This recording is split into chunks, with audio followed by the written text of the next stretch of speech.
യഥാരൂപം. ഹരികൃഷ്ണ. ഭഗവത്ഗീത യഥാരൂപം, അധ്യായം 7, ജ്ഞാനവിജ്ഞാന യോഗം, ശ്ലോകം 7.7.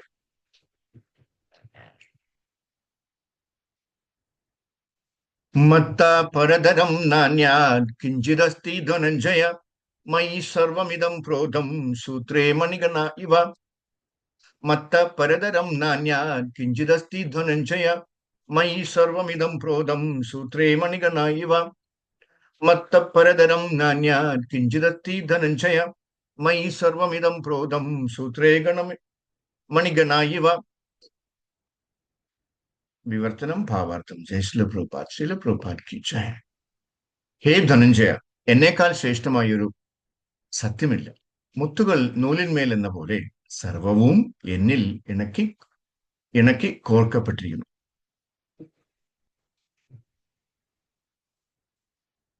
അർത്ഥം. ജയ ശ്രീല പ്രഭുപാദ്. ശ്രീല പ്രഭുപാദ് കി ജയ.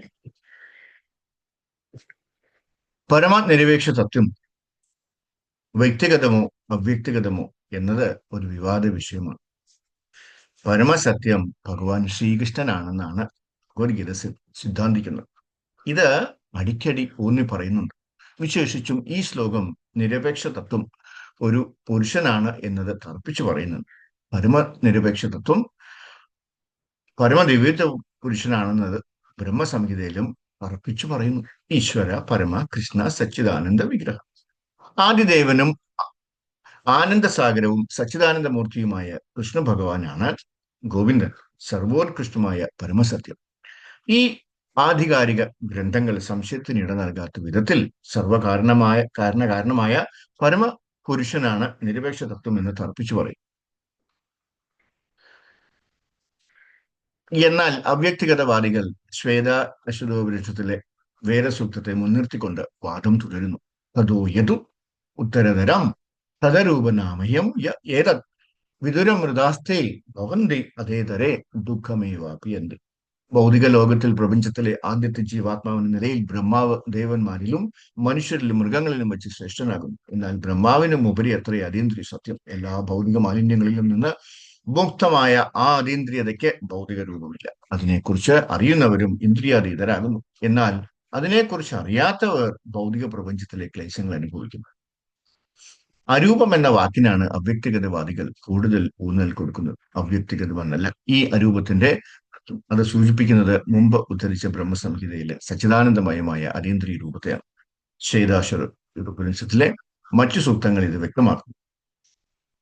വേദാഹമേതം പുരുഷം മഹാന്ത മാദിത്യവർണം തമസ പരസ്പാത് തമേവ വിദ്വാൻ അതിമ്ര കൃമേതി നാണ്യ പന്ഥാ വിദ്യതേ അയനായ യസ്മാത് പരം നാപരസ്മത് കിഞ്ചിത് യസ്മാൻ നാണിയോ നോ.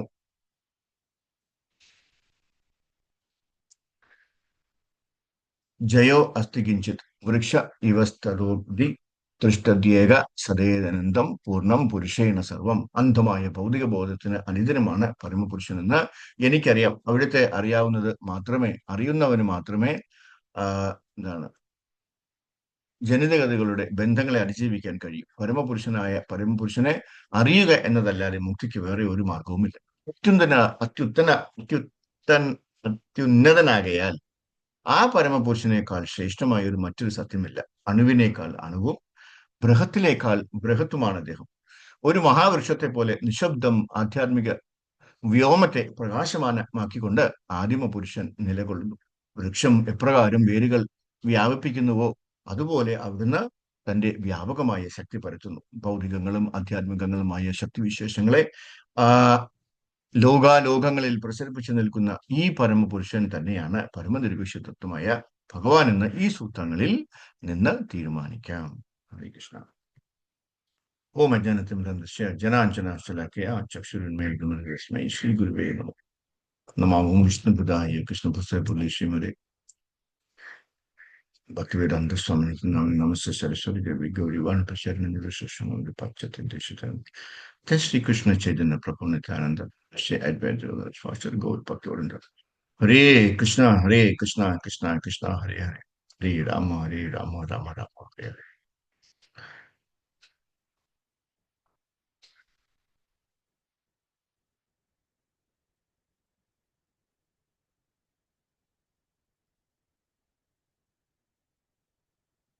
മത്ത പരതരം നാന്യാത് കിഞ്ചിദസ്തി ധനഞ്ജയ മയി സർവമിതം പ്രോക്തം സൂത്രേ മണിഗണ ഇവ. അതുകൊണ്ട് ഭഗവാൻ കൃഷ്ണൻ എല്ലായിടത്തും സന്നിഹിതനാണ്. കാരണം എല്ലാം ഭഗവാനിൽ, ഭഗവാന്റെ ഊർജങ്ങളിൽ അധിഷ്ഠിതമാണ്. ഒരു വലിയ ഫാക്ടറിയിൽ എന്ന പോലെ ഉടമ ഫാക്ടറിക്ക് പുറത്തായിരിക്കാം, അല്ലെ? ഇപ്പൊ വലിയ ഫാക്ടറിയൊക്കെ ഉണ്ടെങ്കിൽ ഉടമ എപ്പോഴും ആ ഫാക്ടറിക്ക് അകത്തിരിക്കണമെന്നുണ്ടോ? ഇല്ല. അവര് വല്ലപ്പോഴൊക്കെ അവിടെ പോകും. പക്ഷെ അവിടെയുള്ള എല്ലാ ജോലിക്കാർക്കും, അല്ലെ, അവിടെ ജോലി ചെയ്യുന്ന എല്ലാവർക്കും തന്നെ ഇതിന്റെ ഉടമ ആരാണെന്ന് നന്നായിട്ട് അറിയാം, അല്ലെ? അത് അവരെപ്പോഴും അദ്ദേഹത്തിനെ ഇങ്ങനെ സ്മരിച്ചുകൊണ്ട്, അല്ലെ? ഫാക്ടറിയിലെ ഉടമ ഫാക്ടറിക്ക് പുറത്തായിരിക്കാം, പക്ഷെ ഓരോ തൊഴിലാളിക്കും ഈ ഫാക്ടറി ഇന്ന വ്യക്തിയുടേതാണ് എന്നറിയാം. തൊഴിലാളിക്ക് ഫാക്ടറിയുടെ ഉടമയെക്കുറിച്ചുള്ള ബോധം എപ്പോഴും ഉണ്ടായിരിക്കും. ഉണ്ടായിരിക്കാൻ കഴിയുന്നത് പോലെ എല്ലാ പ്രവർത്തനങ്ങളിലും എല്ലാവർക്കും കൃഷ്ണബോധമുള്ളവരാകാൻ കഴിയും. ലോകമെമ്പാടും, അല്ലെ, ഇത് ഈ തത്വചിന്ത എന്താണ് പ്രചരിക്കുന്നുണ്ട്. ഭഗവത്ഗീത തത്വചിന്ത അങ്ങനെയാണ്. യുദ്ധസ്യ മാം യുദ്ധസ്വ മാം അനുസ്മര, അല്ലെ? നീ എന്നെ ഓർത്തുകൊണ്ട് യുദ്ധം ചെയ്യാനാണ് ഭഗവാൻ ആരോട് പറഞ്ഞത്? അർജുനനോട് പറഞ്ഞത്. നമ്മള് ജോലി ചെയ്യാതെ ആർക്കും തന്റെ ശരീരത്തെയും ആത്മാവിനെയും ഒരുമിച്ച് നിലനിർത്താൻ പോലും കഴിയില്ല, അല്ലെ? അപ്പോ നമുക്ക് ജീവിക്കണ്ടേ, അല്ലെ? നമ്മൾ ഭക്തനാണെങ്കിലും നമുക്ക് ജീവിക്കണം, അല്ലെ? അപ്പൊ ജീവിക്കണമെങ്കിൽ നമുക്ക് പൈസ വേണം, പൈസ വേണമെങ്കിൽ നമുക്ക് ജോലി വേണം. അപ്പോൾ എല്ലാവരും അവരുടേതായ നിയത കർമ്മങ്ങൾ ചെയ്തേ പറ്റുള്ളൂ, ജോലികൾ ചെയ്തേ പറ്റുള്ളൂ, അല്ലെ? അപ്പൊ അതിനെ മാറ്റി, അതുകൊണ്ടാണ് ഇവിടെ ഭഗവാൻ പറഞ്ഞത് യുദ്ധം, അല്ലെ? യുദ്ധസ്വ മാം അനുസ്മര, എന്നെ ഓർത്ത് നീ യുദ്ധം ചെയ്യുക. യുദ്ധമാണെങ്കിൽ യുദ്ധം നീ അത് ചെയ്യുക. ആർക്ക് സമർപ്പിച്ചിട്ട് വേണം ചെയ്യാൻ? ഭഗവാനെ സമർപ്പിച്ചിട്ട് ചെയ്യണമെന്നാണ് അദ്ദേഹം പറഞ്ഞത്, അല്ലേ? ആർക്കും തന്റെ ശരീരത്തെയും ആത്മാവിനെയും ഒരുമിച്ച് നിലനിർത്താൻ പോലും കഴിയില്ല. അത് നമുക്ക് ഒഴിവാക്കാൻ കഴിയും. എന്നാൽ അതേസമയം നമുക്ക് കൃഷ്ണനെ, ഭഗവാനെ ഓർമ്മിക്കാൻ കഴിയും. അതായത് അത് പരിശീലനത്തെയും ധാരണയെയും മാത്രം ആശ്രയിച്ചിരിക്കുന്നു, ശുദ്ധമായ ധാരണ. അപ്പൊ നമുക്ക് ആ അവബോധം ഉണ്ടെങ്കിൽ ഏതു സാഹചര്യത്തിലും നമുക്ക് ഭഗവാനെ ഓർക്കാൻ പറ്റും, അല്ലെ? ഉം.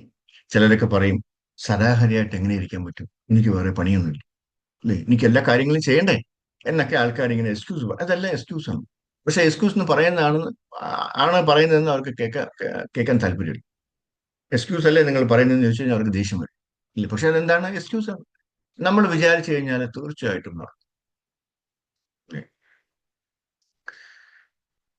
ഇപ്പോ ഒരു ഭാര്യ ഭർത്താവിന്, അല്ല, ഭർത്താവ് ഭാര്യയെ വിളിക്കുകയാണ്, നമുക്ക് ഇന്നൊന്ന് എന്റെ വീട്ടിലൊന്ന് പോയിട്ട് വരാം. അപ്പൊ ഭാര്യയ്ക്ക് ഉടനെ തലവേദന വരും, വയറുവേദന വരും, അല്ലെ? പനിയുടെ ലക്ഷണം വരും, ഒരു ഒരു ഒരു കഴപ്പ് വരും, അല്ലെ? ഒരു വല്ലായ്മ വരും. എവിടെയാണ് പോകുന്നത്? ഭർത്താവിന്റെ വീട്ടിലല്ലേ പോവാ, അല്ലെ? എന്നാൽ നേരെ മറിച്ച് നമുക്കിന്ന് നിന്റെ വീട്ടിലൊന്ന് പോയിട്ട് വരാന്ന് പറഞ്ഞാല് എല്ലാം മാറി, എല്ലാ അസുഖം മാറി, അല്ലേ? അപ്പൊ ഈ അസുഖമൊക്കെ എവിടെ പോയി ഇപ്പോ, അല്ലേ? അപ്പൊ അത് ഓരോരുത്തരുടെ താല്പര്യങ്ങളാണ്. ഞാനൊരു ചെറിയൊരു ഉദാഹരണം പറഞ്ഞാണ്, ആരും മുഖം ചൊളിക്കണ്ട, അല്ലെ? എല്ലാം നമ്മള് ഭക്തന്മാരുടെ വീട്ടിലുള്ള കാര്യമല്ല ഞാൻ ഈ പറയുന്നത്. ഞാൻ ഈ പറയുന്നതെല്ലാം എന്താണ്, നിരീശ്വരവാദിയായിട്ടുള്ള അല്ലെങ്കിൽ ഭഗവാനെ അക്സെപ്റ്റ് ചെയ്യാത്ത ആൾക്കാരെ കുറിച്ചിട്ടാണ് ഞാൻ ഈ പറയുന്നത്, അല്ലെ? ഭൗതികവാദികൾ അവരങ്ങനെയാണ്. നമ്മള് ഭക്തന്മാര് അങ്ങനെ ഒരു എന്താണ് ഒരു വ്യത്യാസം കാണാറില്ല. എല്ലാവരും ഒരേപോലെയാണ് നമ്മൾ കാണുന്നത്. എല്ലാവരെയും നമ്മൾ റെസ്പെക്ട് ചെയ്യും, അല്ലെ? ഒരുപോലെ നമ്മൾ ബഹുമാനിക്കും. അതാണ് ഭക്തന്റെ ഒരു ലക്ഷണം എന്ന് പറയും, അല്ലേ? ഞാൻ ഈ പറയുന്ന എക്സാമ്പിളൊക്കെ ഭക്തരല്ലാത്തവരെ കുറിച്ചിട്ടാണ്. ഉം. ഭഗവത്ഗീത തത്വചിന്ത അങ്ങനെയാണ്. യുദ്ധസ്വമാം അനുസ്മര.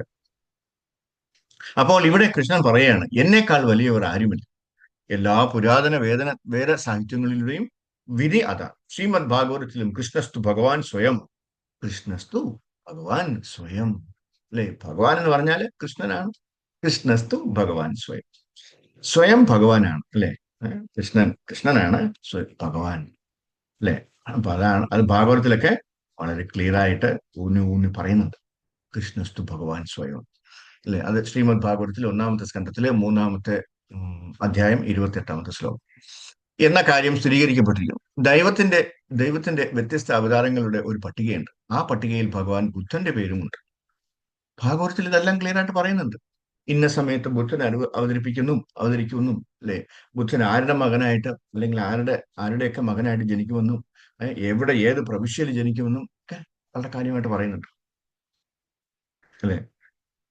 അപ്പോൾ അതെല്ലാം ആ പ്രവചനങ്ങളെല്ലാം കറക്റ്റ് ആയിട്ട് വരികയും ചെയ്തിട്ടുണ്ട്, ബുദ്ധൻ അവതരിപ്പിച്ചിട്ടുണ്ട് അല്ലെ? അത് കഴിഞ്ഞിട്ട് ചൈതന്യ മഹാപ്രഭുവിനെ കുറിച്ച് പറയുന്നുണ്ട്, ഇനിയിപ്പോ കൽക്കിയെ കുറിച്ച് പറയുന്നുണ്ട് അല്ലെ? അതെല്ലാം അവിടെ ഭാഗവത്തിൽ ക്ലിയർ ആയിട്ട് പറയുന്നുണ്ട്. ഭാഗവത്തിൽ പറയാത്ത ഒരൊറ്റ കാര്യമുണ്ട്, അതെല്ലാം നടന്നുകൊണ്ടിരിക്കുക. അപ്പൊ ഭഗവാൻ ബുദ്ധന്റെ പേര് എവിടെ പറയുന്നുണ്ട്? ഭാഗവത്തിൽ പറയുന്നുണ്ട്. കിം കഥേഷു ഭവിഷ്യതി ബുദ്ധോ നം നം നാനാഞ്ച സുത ഇത് കിക തേഷു ഭവിഷ്യതി. അതാണ് ആ വരി, ബുദ്ധനെ കുറിച്ചുള്ള വരി. ശ്രീമദ് ഭാഗവതത്തിൽ ഭഗവാൻ ബുദ്ധന്റെ പേര് ഭാവി അവതാരമായി പരാമർശിക്കുന്നു. ഭവിഷ്യതി അവതരിക്കും. കികടേഷു ഗായ പ്രവിശ്യയിൽ, എവിടെ? ഗായ പ്രവിശ്യയിൽ. ഇതെല്ലാം ക്ലിയർ ആയിട്ട് പറയുന്നുണ്ട് അല്ലെ? ഭാഷ മനസ്സിലാവാത്തതിന് നമുക്ക് എന്ത് ചെയ്യാൻ പറ്റും? ഉം. അതുകൊണ്ട് ഇതിനെ ശാസ്ത്രം എന്ന് വിളിക്കും. അപ്പോ അങ്ങനെയുള്ളതിനെയാണ് നമ്മൾ ശാസ്ത്രം എന്ന് വിളിക്കുന്നത്. ശ്രീമദ് ഭാഗവതം 5000 വർഷങ്ങൾ മുമ്പ് രചിക്കപ്പെട്ടതാണ്. ഭഗവാൻ ബുദ്ധൻ ഇപ്പോ 2600 വർഷങ്ങൾക്ക് മുമ്പാണ് പ്രത്യക്ഷപ്പെട്ടത് അല്ലെ? അതിനാൽ 5000 വർഷങ്ങൾക്ക് മുമ്പ് ഭഗവാൻ ബുദ്ധന്റെ കേസ് ഭാവിയിലായിരുന്നു അല്ലെ? അതിനാൽ ഭവിഷ്യതി, ഭവിക്കും എന്നാണ് എന്ന് പറയും. അദ്ദേഹം പ്രത്യക്ഷപ്പെടും, ബുദ്ധൻ പ്രത്യക്ഷപ്പെടും. ഇതിനെ ശാസ്ത്രം എന്ന് വിളിക്കും. ത്രികാലജ്ഞ, ശാസ്ത്രം എഴുത്തുകാരൻ അല്ലെ? അവർ സാധാരണ മനുഷ്യരല്ല. കൃഷ്ണൻ സംസാരിക്കുന്നത് പോലെ അദ്ദേഹം സാധാരണ മനുഷ്യനാണ്. ഭഗവത്ഗീത സാധാരണ മനുഷ്യനാണ് എഴുതിയതെങ്കിൽ ആർക്കും അത്ര താല്പര്യം ഉണ്ടാകില്ല അല്ലെ? നമുക്ക് എത്ര പ്രാവശ്യം ഭഗവത്ഗീത വായിച്ചാലും നമുക്ക് ഒരു മടുപ്പ് തോന്നുമോ? ഇല്ല. നേരെ മറിച്ച് നമ്മൾ വേറൊരു നോവൽ എടുത്ത് ഒരു 10 പ്രാവശ്യം വായിച്ചാൽ ബോറടിച്ച് മരിച്ചു പോകും അല്ലേ? ഒരു പ്രാവശ്യമൊക്കെ വായിക്കും, അത് കഴിഞ്ഞാൽ പിന്നെ വലിയ പാടാണ് അല്ലേ? അത് സാധാരണ ഒരു മനുഷ്യനെ എഴുതപ്പെട്ട ഒരു നോവലാണ്. ഇത് ഭഗവത്ഗീത അതല്ല, ഭഗവാനായിട്ട് എഴുതുക അല്ലെ? ഭഗവാന്റെ എന്താണ് ഇതായിട്ടുള്ള വ്യാസദേവൻ എഴുതിയ ഉം, അത് കംപ്ലീറ്റ് ആയിട്ട് ഭഗവാൻ തന്നെയാണ് പറഞ്ഞത്. അപ്പോ അത് ഇങ്ങനെയുള്ള എന്താണ് ഗ്രന്ഥങ്ങളൊക്കെ, ഉം, ശാസ്ത്രങ്ങളൊക്കെ എഴുതിയത് ആരാണ്? ഭഗവാന്റെ തന്നെ അവതാരമായ വ്യാസദേവൻ രേഖപ്പെടുത്തിയത്. അതിനാൽ ഇത് അതീന്ദ്രിയ സാഹിത്യമാണ്. സാധാരണ സാഹിത്യങ്ങളിൽ 4 പോരായ്മകൾ ഉള്ളതിനാൽ അവ പൂർണ്ണമാകാൻ കഴിയില്ല. അപ്പോൾ സാധാരണയുള്ള മറ്റു നോവലുകൾ അങ്ങനെയുള്ള കാര്യങ്ങളിലൊക്കെ 4 അപൂർണതയുണ്ട്. എന്തൊക്കെയാണ്? ഭ്രമ, പ്രമാദ, കാരണ, പാദവ, വിപ്ലവ. ബ്രഹ്മ ഭ്രമ എന്നാൽ തെറ്റ് ചെയ്യുക, പ്രമാദ എന്നാൽ ഭ്രമം അല്ലെ? വിപ്രാലിപ്ത എന്നാൽ വഞ്ചിക്കുക, ഏഹ് കാരണപാതവ ഇന്ദ്രിയങ്ങളുടെ കാര്യക്ഷമതയില്ലായ്മ. അതിനാൽ ശാസ്ത്രം എന്നാൽ ഈ പോരായ്മകൾ മുകളിലാണ്.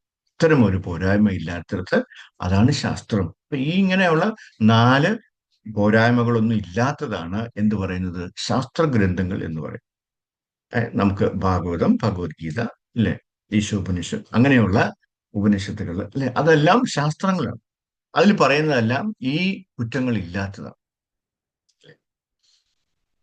അല്ലേ? അപ്പൊ തെറ്റായിട്ടുള്ളതൊന്നും വരില്ല, ഭ്രമിച്ച് എഴുതിയിരിക്കണമെന്ന് വരുന്നില്ല, പിന്നെ വഞ്ചിക്കാനുള്ള പ്രവണതയിൽ എഴുതില്ല അല്ലെ? ഇപ്പോൾ ഉള്ള കൂടുതലും എന്താണ്? ഏറ്റവും കൂടുതൽ വഞ്ചിക്കാണ്, വഞ്ചനയാണ്. വിപ്രാലി വിപ്രാലിപ്സം എന്ന് പറഞ്ഞാൽ എന്താ? വിപ്രാലിപ്സ എന്ന് പറഞ്ഞാൽ വഞ്ചന അല്ലെ? ആൾക്കാരെ വഞ്ചിക്കുക. ഇപ്പൊ തന്നെ നമ്മൾ മീഡിയ നോക്കിക്കഴിഞ്ഞാൽ, ഇപ്പൊ നമ്മൾ ഫേസ്ബുക്കോ അല്ലെങ്കിൽ മീഡിയ ഒക്കെ നോക്കിക്കഴിഞ്ഞാൽ ഓരോ ക്ലിപ്സിംഗ് വരുന്നില്ലേ അല്ലെ? ഈ എന്താണ്, ഗൾഫിൽ അവിടെ നടക്കുന്നു, ഇവിടെ ഇവിടെ ഇവിടെ ഇടുന്നു. അതിന്റെ ഒരു 10-1 നടക്കുകയുള്ളൂ. യഥാർത്ഥത്തിൽ അത്രേ നടക്കുകയുള്ളൂ. പക്ഷെ ഇവര് അതെങ്ങനെ വളച്ചൊടിച്ച് നമ്മളെ, അവർക്ക് കൂടുതൽ പ്രേക്ഷകരെ ഉണ്ടാക്കാൻ വേണ്ടി അവരിങ്ങനെ വളച്ചൊടിച്ച് നമ്മളെ ഇങ്ങനെ അതിന്റെ മുന്നിൽ ഇങ്ങനെ ഇരുത്തും അല്ലെ? ഗൾഫിലുള്ളവർക്ക് ഒരു പ്രശ്നമില്ല, ഇവിടെയുള്ളവർക്കാണ് പ്രശ്നം. അവർ പറയുന്ന അവിടെ വലിയ കുഴപ്പമൊന്നുമില്ല, അവിടെ സാധാരണയായിട്ട് എല്ലാ കാര്യങ്ങളും നടക്കുന്നുണ്ട്. മാളുകളൊക്കെ ഉണ്ട്, സിനിമാ തിയേറ്റർ ഉണ്ട്, ആൾക്കാരെല്ലാം സ്ട്രീറ്റിൽ കൂടെ നടന്നു തുടങ്ങി, ഒരു കുഴപ്പമില്ല. ഇവിടെയാണെങ്കിലോ, അവിടെ ബോംബ് ഇങ്ങനെ ചൊരിഞ്ഞുകൊണ്ടിരിക്കണം, മഴ പോലെ ചൊരിഞ്ഞുകൊണ്ടിരിക്കുന്നതാണ് ഇവിടെ എല്ലാവരും ന്യൂസ് പറയാം അല്ലെ? അപ്പൊ അതാണ് വഞ്ചിക്കാനുള്ള ഒരു പ്രവണത. അപ്പോ ശാസ്ത്രത്തില് ഇങ്ങനെയുള്ള വഞ്ചനയൊന്നും ഉണ്ടാവില്ല, എല്ലാം കൃത്യമായിരിക്കും അല്ലെ? അവരുടെ അതിലെഴുതിയിരിക്കുന്നവരുടെയൊക്കെ ഇന്ദ്രിയങ്ങളുടെ കാര്യക്ഷമതയും ഉണ്ടാവും. അതിനാൽ ശാസ്ത്രം എന്നാൽ ഈ പോരായ്മകൾക്ക് മുകളിലാണ്. ഇത്തരം ഒരു പോരായ്മ ഇല്ലാത്തടത്ത് അത് ശാസ്ത്രമാണ്. 5000 വർഷങ്ങൾക്ക് മുമ്പ് ഭഗവാൻ ബുദ്ധന്റെ ആവിർഭാവം എങ്ങനെ പ്രവചിക്കപ്പെട്ടുവെന്ന് നമുക്ക് മനസ്സിലാക്കാം. അതുപോലെ കൽക്കി അവതാരത്തെക്കുറിച്ച് ഇപ്പോഴും പ്രവചനമുണ്ട് അല്ലെ? അത് ഏകദേശം 4,27,000 വർഷങ്ങൾക്ക് ആ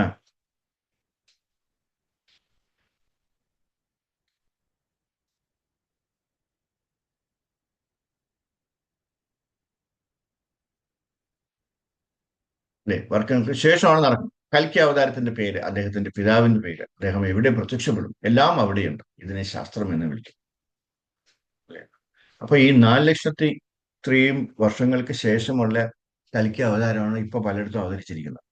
നോക്കണേ, വഞ്ചനാ പ്രവണത കണ്ടോ? ആൾക്കാരെയൊക്കെ വഞ്ചിക്കുകയാണ്.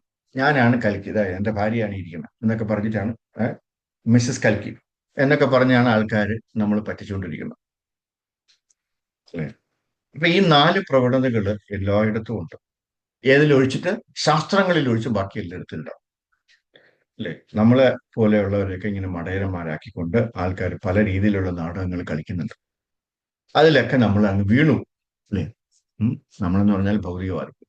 അതുകൊണ്ട് ശാസ്ത്രത്തിൽ നിന്ന് നമ്മൾ കൃഷ്ണനെ മനസ്സിലാക്കണം. എന്നേക്കാൾ വലിയവനായി മറ്റാരുമില്ല എന്ന് ഇവിടെ പറയുന്നു.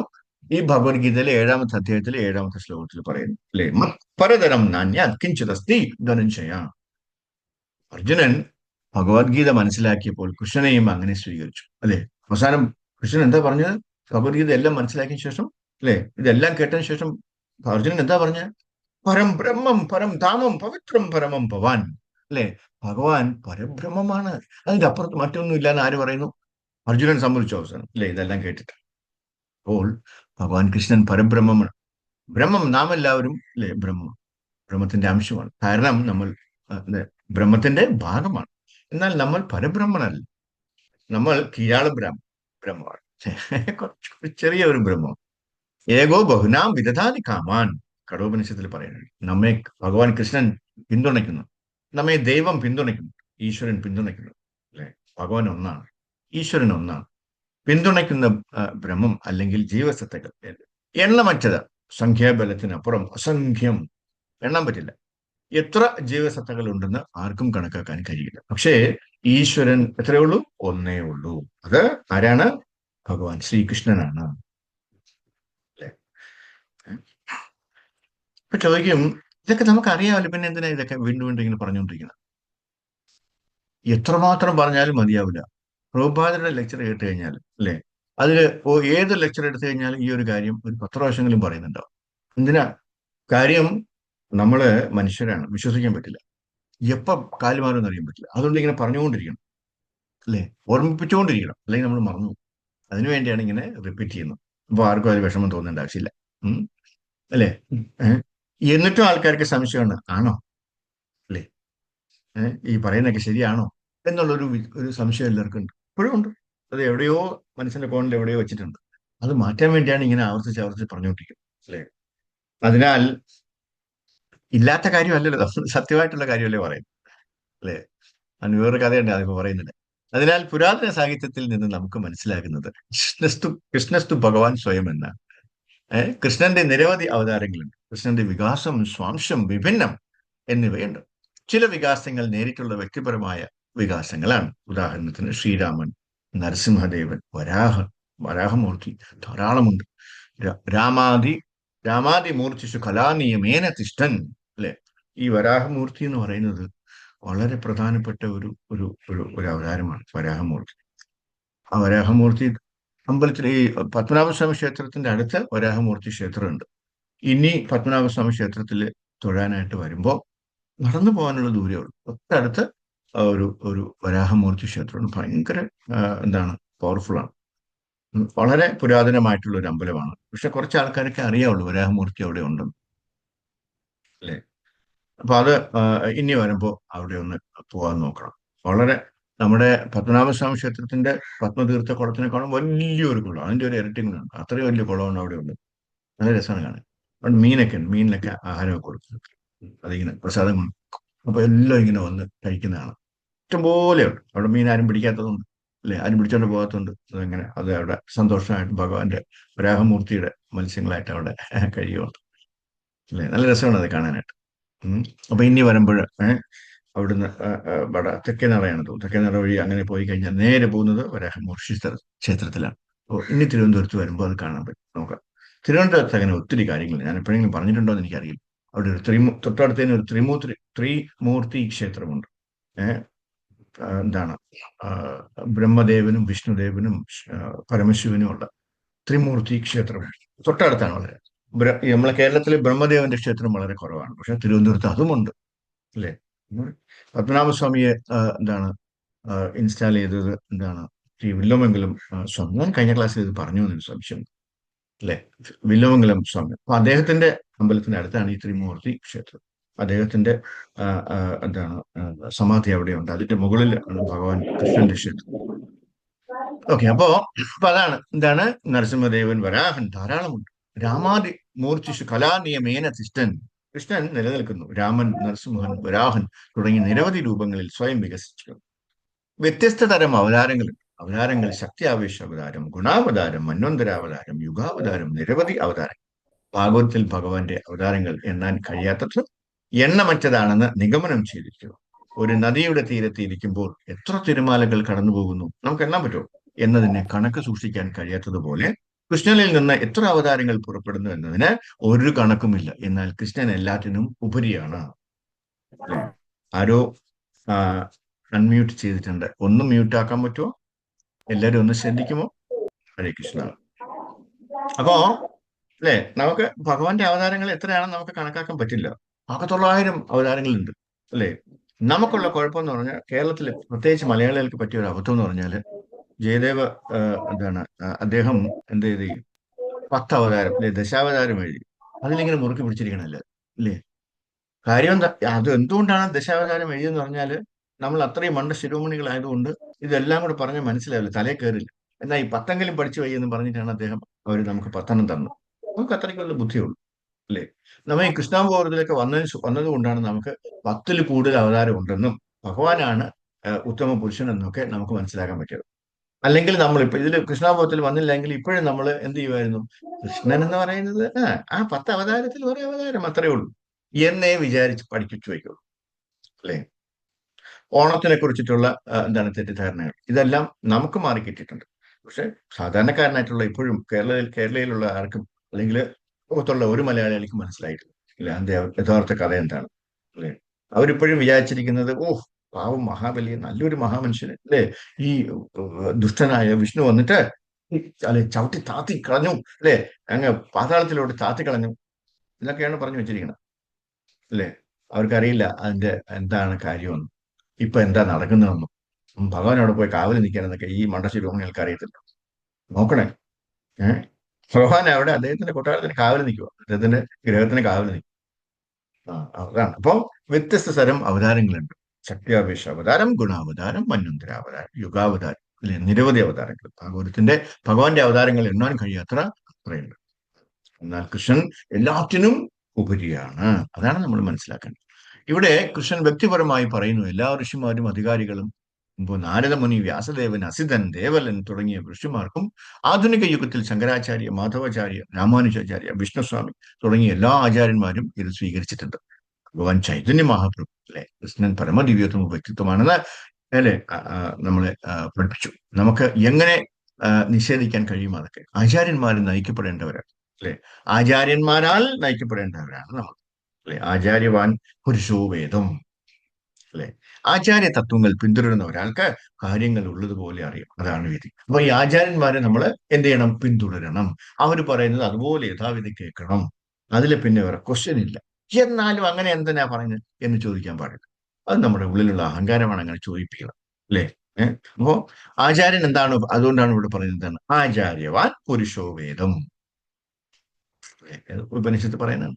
ഭഗവത്ഗീതയിലും നമ്മൾ കാണുന്നത് ആചാര്യോ ഭാഷണം, ഭാഷാണം അല്ലെ. ആചാര്യന്മാരുടെ കാൽപ്പാടുകൾ നമുക്ക് ശരിയായ ദിശ നൽകാൻ കഴിയുന്നതിനാൽ നാം പിന്തുടരണം. ആചാര്യന്മാരെ പിന്തുടരാതെ അവരുടെ മാനസിക സങ്കല്പങ്ങൾ സൃഷ്ടിക്കുകയും നിർമ്മിക്കുകയും ചെയ്യുന്ന ഒരാളുടെ പതിപ്പ് അംഗീകരിക്കപ്പെടപ്പെടില്ല അല്ലെ.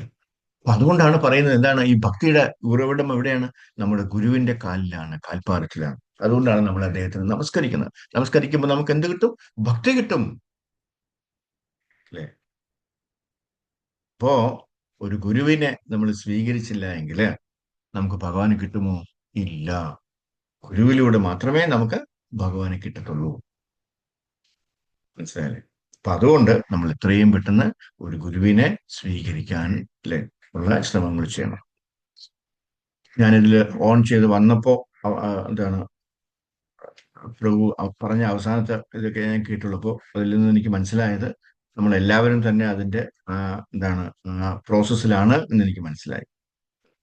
കാരണം പ്രഭുവിനെ കുറിച്ച് എന്തോ പറയുന്നുണ്ട്, എനിക്ക് ക്ലിയർ ആയില്ല. പക്ഷെ ഞാൻ അപ്പോഴേ വന്നതേ ഉള്ളൂ.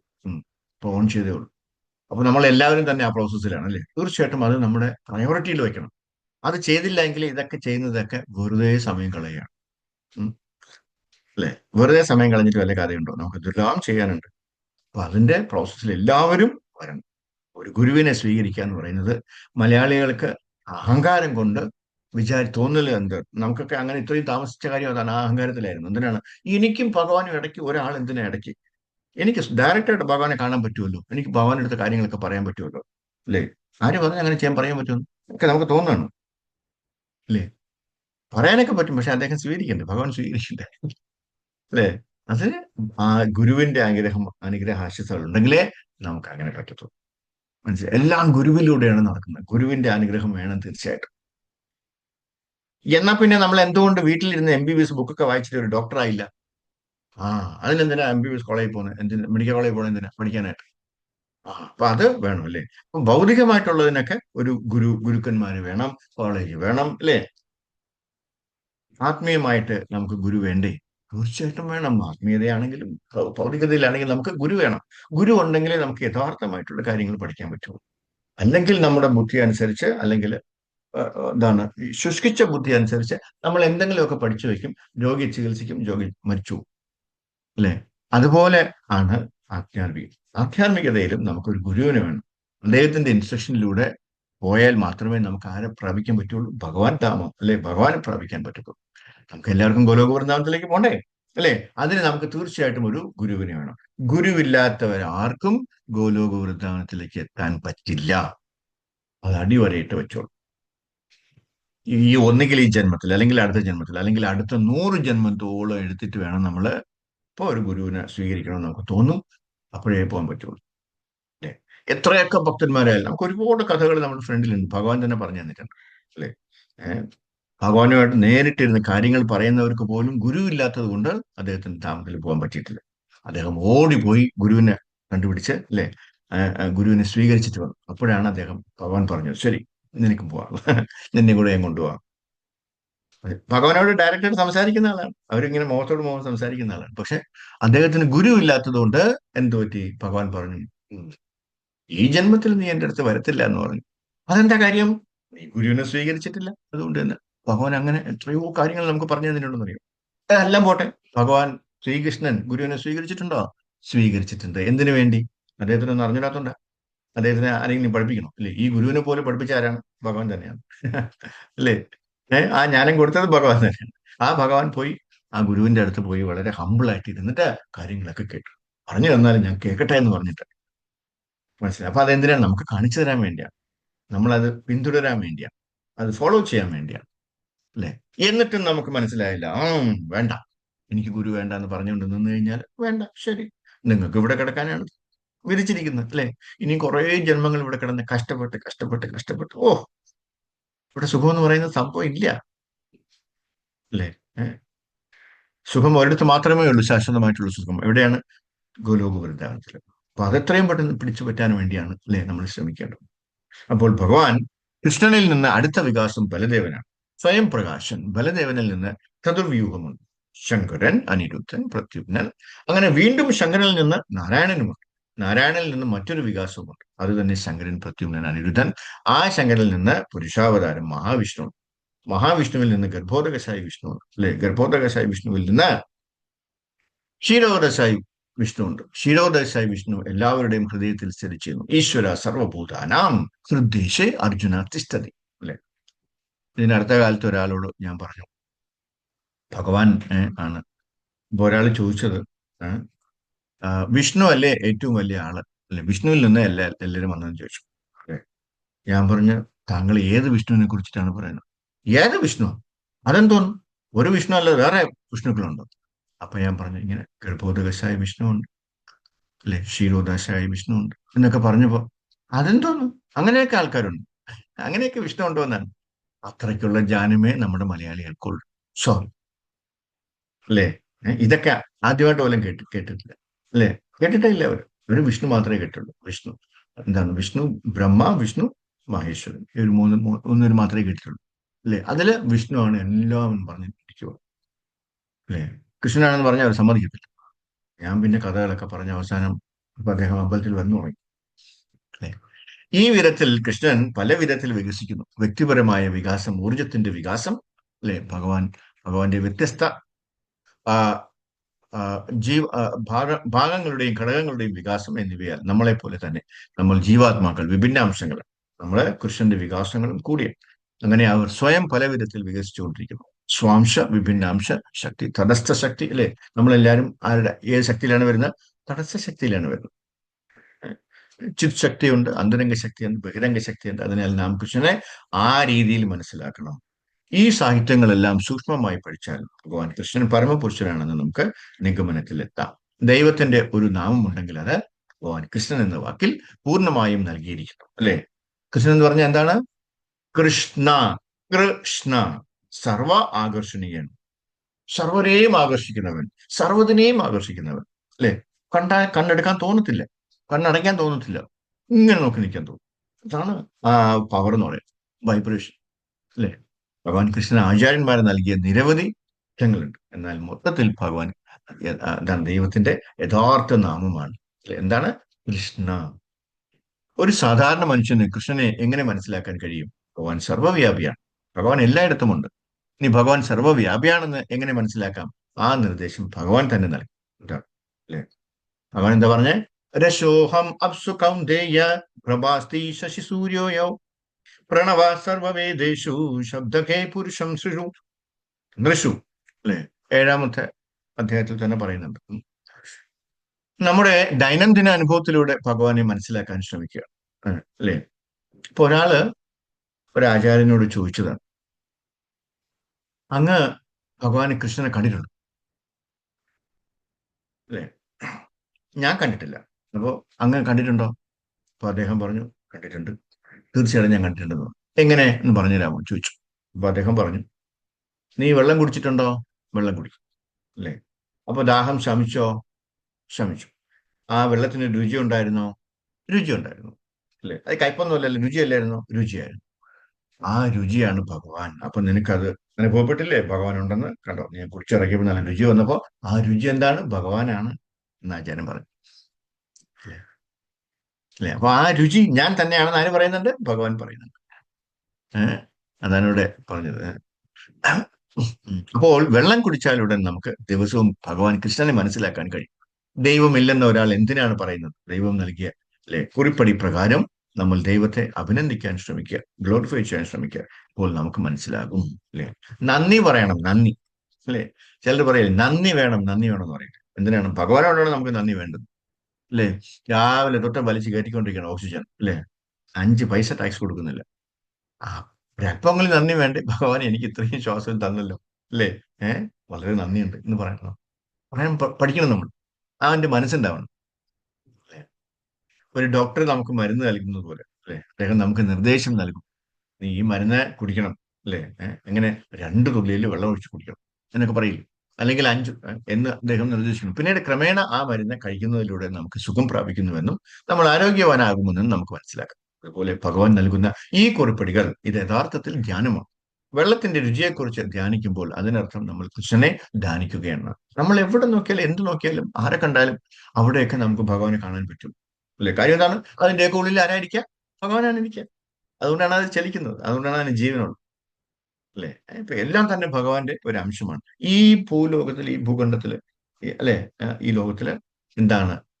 ഈ ഗ്രഹത്തില് ഏത് ഗ്രഹം എടുത്താലും ഭഗവാന്റേതല്ലാത്ത ഒരു ഒറ്റ സാധനവും കാണാൻ പറ്റില്ല. ഈ ശാസ്ത്രജ്ഞന്മാര് അതുണ്ടാക്കി ഇതുണ്ടാക്കി എന്നൊക്കെ പറയുന്നില്ല, അവർക്ക് ഈ സാധനങ്ങൾ സപ്ലൈ ചെയ്താൽ ഭഗവാൻ തന്നെയാണ്. ഭഗവാന്റെ സാധനം എടുത്തിട്ടാണ് അവർ ഉണ്ടാക്കി എന്ന് പറയുന്നത് അല്ലെ? അവർക്കൊന്നും ആകാശത്ത് നിന്നൊന്നും സ്വയം ഉണ്ടാക്കാൻ പറ്റില്ലല്ലോ അല്ലെ? ആർക്കും പറ്റിയിട്ടില്ല. ഇതൊക്കെ പറ്റുന്നൊക്കെ പറഞ്ഞാലും ചുമ്മയാണ്, വെറുതെയാണ് അല്ലെ? അതുപോലെ ഭഗവാൻ പറയുന്നു, പ്രഭാസ്തി പ്രഭാസ്മി ശാസ്ത്രി സൂര്യയോ, ഞാൻ സൂര്യപ്രകാശമാണ്, ചന്ദ്രപ്രകാശമാണ്. ഇപ്പൊ നമ്മൾ വിചാരിക്കണം, കണ്ടോ, നമ്മൾ സൂര്യനെ കാണുമ്പോൾ അവിടെ നമ്മൾ എന്ത് കാണണം? ഭഗവാനെ കാണണം. കാര്യം ഭഗവാന്റെ ശരീരത്തിൽ നിന്ന് വരുന്ന പ്രഭയാണ് സൂര്യൻ കൊടുത്തത് അല്ലെ? ആ സൂര്യന്റെ ആ രശ്മി എന്ന് പറയുന്നത്, സൂര്യപ്രകാശം എന്ന് പറയുന്നത് ഭഗവാന്റെ ശരീരത്തിലുള്ള പ്രഭയാണ്, ഈക്വലാണ് അല്ലെ? ആ സൂര്യപ്രകാശത്തിൽ നിന്നാണ് ചന്ദ്രന് പ്രകാശം കിട്ടുന്നത്. അല്ലെ? അപ്പൊ നമ്മൾ പകൽ മുഴുവൻ സൂര്യനെ കാണുന്നു അല്ലെ? അപ്പൊ വിചാരിക്കുന്നത് ഭഗവാന്റെ എനർജി അവിടെ നിൽപ്പുണ്ട്, ഭഗവാനാണ്. അല്ലെ? രാത്രി ആയിക്കഴിഞ്ഞാൽ നമുക്ക് ചന്ദ്രനെ കാണാം. ഏഹ് ചന്ദ്രന് ഊഷ്മളമാണ് അല്ലെ? സൂര്യൻ എന്ന് പറഞ്ഞാൽ ഭയങ്കര ചൂടാണ്, താപം. അപ്പൊ ആ ചൂടിൽ നിന്നൊക്കെ നമ്മൾ അല്ലെ ഒരു അല്പ ആശ്വാസം കിട്ടാനാണ് രാത്രി നമുക്ക് ചന്ദ്രൻ അല്ലെ ചന്ദ്ര വെളിച്ചത്തില് നല്ല തണുപ്പ് കിട്ടുന്നത്. അല്ലെ? അപ്പൊ ആ സൂര്യന്റെ പ്രകാശത്തിന്റെ ഒരു പ്രതിബിംബമാണ് ചന്ദ്രൻ നമുക്ക് തരുന്നത്. അപ്പൊ ഇതെല്ലാം ആരുടെ എനർജിയാണ്? ഭഗവാന്റെ എനർജിയാണ്. അപ്പൊ ഇതൊക്കെ കാണുമ്പോൾ നമ്മൾ എന്ത് വിചാരിക്കും? ഭഗവാൻ ദേ അവിടെ ഒളിച്ചു നിൽക്കുന്നു അല്ലെ? ഭഗവാൻ ദേ ഇവിടെ നിൽക്കുന്നു. ഭഗവാൻ കൃഷ്ണ ഭഗവാനെ പറയണം നമ്മൾ. അത് ആ രീതിയിൽ നമ്മൾ എത്തണം. യഥാർത്ഥത്തിൽ ധ്യാനമാണ്. വെള്ളത്തിന്റെ രുചിയെക്കുറിച്ച് ധ്യാനിക്കുമ്പോൾ അതിനർത്ഥം നമ്മൾ ഭഗവാനെ ധ്യാനിക്കുകയാണ്. അതുപോലെ ഭഗവാൻ പറയുന്നു. അപ്പൊ ഈ അപ്പൊ ഈ എക്സ്ക്യൂസ് പറയുന്ന ആൾക്കാർക്കൊക്കെ എന്താ പറയേണ്ടത്? അല്ലെ? എനിക്ക് ഭഗവാനെ ഓർക്കാൻ പറ്റുന്നില്ല എന്ന് പറഞ്ഞാൽ എവിടെ നോക്കിയാലും ഭഗവാന്റെ കാര്യങ്ങളേ ഉള്ളൂ. പിന്നെ എങ്ങനെ നമുക്ക് ഭഗവാനെ ഓർക്കാതിരിക്കാൻ പറ്റും? അതുപോലെ തന്നെ നമ്മൾ വീടുകളിലൊക്കെ എന്താണ് മരിച്ചുപോയവരെയും ബാക്കി എല്ലാവരുടെയും ഒക്കെ വേണം. പക്ഷെ എല്ലായിടത്തും അവരെ ഇങ്ങനെ പ്രതിഷ്ഠിച്ച് വെച്ചിട്ട് കഥയില്ലല്ലോ. അവർ തന്നെ നമ്മൾ കണ്ടുകൊണ്ടിരിക്കും. അല്ലെ? ആ സ്ഥാനത്തൊക്കെ നമ്മൾ എന്ത് ചെയ്യണം? ഭഗവാന്റെ പടം വയ്ക്കണം. എവിടെ നോക്കിയാലും ഭഗവാനെ കാണാൻ പറ്റും. എങ്ങോട്ട് തിരിഞ്ഞാലും ഭഗവാൻ കൃഷ്ണ. പല തരത്തിലുള്ള ഇപ്പൊ ഓരോരുത്തർക്കും ഓരോ ഇഷ്ടമായിരിക്കും അല്ലെ? ചിലർക്ക് വിഷ്ണുവിന്റെ ഇഷ്ടമായിരിക്കും, ചിലർക്ക് നരസിംഹദേവന് ഇഷ്ടമായിരിക്കും, ചിലർക്ക് വരാഹദേവന് ഇഷ്ടമായിരിക്കും അല്ലെ? ചിലർക്ക് കൊച്ച് ലഡ്ഡുഗോപാലിനായിരിക്കും ഇഷ്ടം, അല്ലെങ്കിൽ ബാലഗോപാലിനായിരിക്കും ഇഷ്ടം. അത് എന്താണോ നമുക്ക് ഇഷ്ടം അതൊക്കെ അല്ലെ? പല ഫോട്ടോ നമുക്ക് ഇഷ്ടംപോലെ ഫോട്ടോസ് അവൈലബിൾ ആണ്. പ്രത്യേകിച്ച് നമ്മൾ ഇസ്കോണിന്റെ ഫോട്ടോസ് ഒക്കെ വളരെ മനോഹരമാണ് കാണാനായിട്ട്. അതിനൊക്കെ ജീവനുണ്ട് അല്ലെ? കാരണം അങ്ങനെയുള്ള ആൾക്കാർ വരച്ചതാണ്, അല്ലെങ്കിൽ പ്രഭുപാദരുടെ ഇൻസ്ട്രക്ഷൻ അനുസരിച്ച് വരച്ചതാണ് അതൊക്കെ. നമ്മൾ ഈ കാണുന്ന ഫോട്ടോസ് അല്ല, ഈ ഭഗവത്ഗീതയിലൊക്കെ കാണുന്ന എല്ലാം പിക്ചേഴ്സ് എല്ലാം പ്രഭുപാദൻ അപ്രൂവ് ചെയ്താണ്. അതിനൊക്കെ വരയ്ക്കാനായിട്ട് കുറച്ച് ആൾക്കാരുണ്ട്, എല്ലാ സാഹിബ്മാരാ. അവരെയൊക്കെ പഠിപ്പിച്ചത് കൊടുത്ത് അല്ലെ പറഞ്ഞു കൊടുത്ത് ഭഗവാൻ എങ്ങനെ ഇരിക്കും എന്നൊക്കെ പ്രഭുപാദ് പറഞ്ഞു കൊടുക്കുമ്പോൾ അവരിതെല്ലാം ഇങ്ങനെ കേട്ടുകൊണ്ടിരുന്നിട്ട് അവർ മനസ്സിൽ പതിപ്പിച്ചിട്ട് പോയി വരയ്ക്കുന്നതാണ്, വരച്ചിട്ട് കൊണ്ടുപോയി കാണിക്കും. അപ്പൊ പ്രഭുപാദ് പറയും, ഇത് ഇവിടെ ഇത്രയും ഇത് ഇങ്ങനെയല്ല, ഇത്രയും ഒടിവല്ല, ഇങ്ങനെയാണ് നിൽക്കുന്നത് ഭഗവാൻ എന്നൊക്കെ പറയും. അപ്പോ അതനുസരിച്ച് വേറെ വരച്ചിട്ട് വരും. അങ്ങനെ വരച്ച് വരച്ച് വരച്ച് അപ്രൂവ് ചെയ്താണ് നമ്മുടെ ഭഗവത്ഗീതയിലെ കാണാം. എന്ത് മനോഹരമാണ് അത് കാണാനായിട്ട് അല്ലെ? അതിന് എല്ലാത്തിനും ഒരു ജീവനുണ്ട് കാണുമ്പോൾ അല്ലെ? അതാണ് അപ്പൊ അതെല്ലാം എവിടെയാണ് അവൈലബിൾ? ഇസ്കോണിലാണ് ഇതൊക്കെ അവൈലബിൾ ആയിട്ടുള്ളത്. അപ്പൊ ഭഗവാൻ പറയുന്നു, പ്രഭാസ്മി ശാസ്ത്രി സൂര്യയോ, ഞാൻ സൂര്യപ്രകാശമാണ്, ചന്ദ്രപ്രകാശം. അപ്പോൾ ആരാണ് സൂര്യപ്രകാശം കാണാത്തത്? നമ്മൾ സൂര്യപ്രകാശം കണ്ടിട്ടുണ്ടെങ്കിൽ ഭഗവാൻ നൽകിയ ഈ കുറിപ്പടി നമ്മൾ പിന്തുടരുകയാണെങ്കിൽ അതിരാവിലെ നമ്മൾ കൃഷ്ണനെ കാണും. അതിരാവിലെ എങ്ങനെ കാണും? സൂര്യൻ ഇങ്ങനെ ഉദിച്ചു വരുമ്പോൾ ഭഗവാനെ കാണും, കൃഷ്ണനെ കാണും. എന്തുകൊണ്ടാണ് നമ്മൾ ഞാൻ കൃഷ്ണനെ കണ്ടിട്ടില്ല ഇവിടെ കൃഷ്ണൻ എന്റെ മുൻപിലില്ല എന്ന് പറയുന്നത്? അപ്പൊ മനസ്സിലായില്ലേ? ഇങ്ങനെയാണ് നമ്മുടെ ഫ്രണ്ട് തന്നെ ഉണ്ട്, ഭഗവാൻ എപ്പോഴും നമ്മുടെ കൂടെ തന്നെയുണ്ട്. നമുക്ക് ഒരു നിമിഷം പോലും ഭഗവാൻ ഇല്ലാതെ ജീവിക്കാൻ പറ്റും. അല്ലേ? ഭഗവാൻ എവിടെയും സന്നിഹിതൻ. ഭഗവാനെ മനസ്സിലാക്കാൻ നാം നമ്മുടെ കണ്ണുകളും ഇന്ദ്രിയങ്ങളും ശുദ്ധീകരിക്കണം. അല്ലെ? നല്ല ആ, ഒരു എന്താണ് അത് ആവശ്യമാണ്. പ്രേമാഞ്ജന ചുരിത ഭക്തി വിലോചനേന എന്നാണ് പറയുന്നത്. സദൈവ ഹൃദയേഷു വിലോപയന്തി.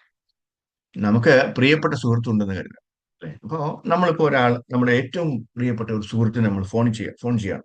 അപ്പോ ഫോൺ എടുത്തു അല്ലെ? അപ്പൊ എന്താണ് കൂട്ടുകാരൻ ഹലോ പറയുമ്പോൾ നമുക്ക് ആ കൂട്ടുകാരന്റെ മുഖം കാണാൻ പറ്റുന്നില്ല, കൂട്ടുകാരിയുടെ മുഖം കാണാൻ പറ്റുന്നില്ല അല്ലേ? നമ്മൾ അടുത്തിരുന്ന് സംസാരിക്കുന്ന പോലെ നമുക്ക് തോന്നൂലേ? അതെന്തുകൊണ്ടാണ്? നമ്മുടെ ഉള്ളിൽ മുഴുവൻ അതുണ്ട്.